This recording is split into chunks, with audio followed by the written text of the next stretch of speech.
people who are not always able to turn on the tap and just magically have water appear, I think have a whole different respect for water and realize that it is a gift.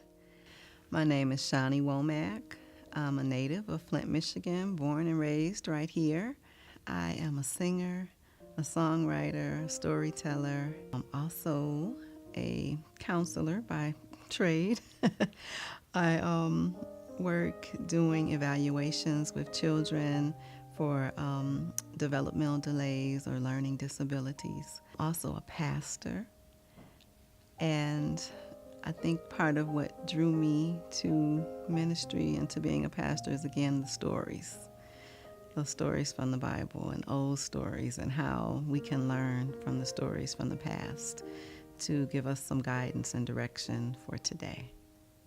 I worked in the schools pretty much all my life in one capacity or another, connecting people with resources. Working in the school, you're working with kids, but you're also naturally connected with families. And so again, you get to hear people's stories. Flint is home. It's a great place. It's had some challenges for sure, but when I was growing up in the 70s, during that time, it was part of the heydays of Flint. It offered a lot of opportunities for Black people who didn't have education, whites as well who didn't have education, to come and be able to make, amazing salaries, more than they could ever have imagined or dreamt of with just a high school diploma. My dad was lured here by, General Motors. He had an uncle who was living here. And when he turned 18, they sent for him. He came on the bus and came to Flint. He said he walked in and they hired him that day. And he worked there for, I think, about 35 years until he retired. So it was a different time. And then as General Motors left and different things happened with the economy, the city took a downturn. Well, a lot of people did move because they wanted to work. They had to work.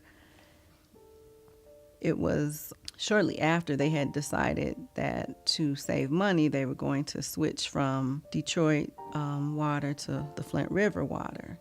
Well, when I heard that, it kind of sent up a red flag, because growing up, even though Flint was a great place to live, we knew that because of General Motors and I think Dow, there were some other companies who used to be here, that they were allowed to pollute the river. We always knew that the Flint River was not a place that you could rely on for your water that you're going to consume. Once people realized that we all were being poisoned with lead, that caused an outrage. And initially, again, they tried to brush it off. They didn't even report, I guess, the whole truth of it, but information was being leaked out, and then they did confirm it. And that caused people to really, I think, wake up and to realize that we can't rely on somebody else to take care of us. We have to be the ones who make sure that other people are just doing their job. People who are paid to make sure it's safe, we just assumed that they would do those things. Because I have kids who drank this water. I drank the water. My husband drank the water. By the time we found out we were exposed to lead, it was even too late to have an accurate lead test done. They were doing all this lead testing, but the lead only stays in your bloodstream 28 days, where it can be detected through a blood test. After that, it goes into your bones.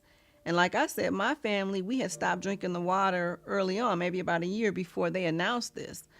So I was just depressed and just felt helpless. Like they've done this to me, and no matter what I do, it's done already.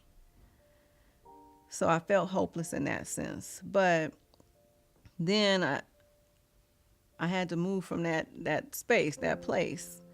Even if our local authorities, our governor, if these people don't care, there's got to be somebody out there who cares.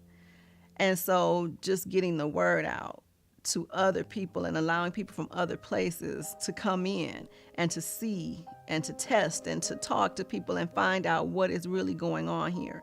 Our water bills and our pipes still have not been changed. They've told us that it may be another 3 years, 3 to 5 years by some estimates, before they get to us. Even if the water is fixed, the pipes are changed, we still have some of the highest water bills in the state. So that's an issue that needs to be addressed. Public servant.